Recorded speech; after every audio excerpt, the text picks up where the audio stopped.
রাসূল সাল্লাল্লাহু আলাইহি ওয়াসাল্লাম বলেছেন, সবচেয়ে সুখী মানুষটাকে, পৃথিবীর সবচেয়ে সুখী মানুষটাকে কাল কিয়ামতের মাঠে আল্লাহ পাক এক মুহূর্ত সময়ের জন্য জাহান্নামে ঢুকাই দেবেন।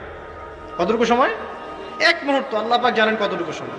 এরপর তাকে বের করে বলবেন, দুনিয়াতে সুখে ছিলা? সে বলবে, আল্লাহ সুখ কি জিনিস আমি জানি না, সুখ কাকে বলে আমি জানি না, সুখ কি আমি সেটা জানি না। আল্লাহ সুখ কাকে বলে আমি সেটা জানি না।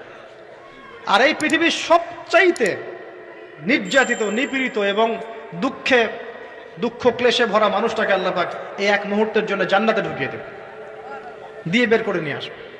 বলবেন যে দুনিয়াতে দুঃখে ছিলা, কষ্টে ছিলা? এই ব্যক্তি বলবে, আল্লাহ কষ্ট কি জিনিস আমি জানি না, কষ্ট কাকে বলে আমি কষ্টের সংজ্ঞাই জানি না। এই ব্যক্তির তাকদিরে কি হবে পরে? এই ব্যক্তি জান্নাতের আরফ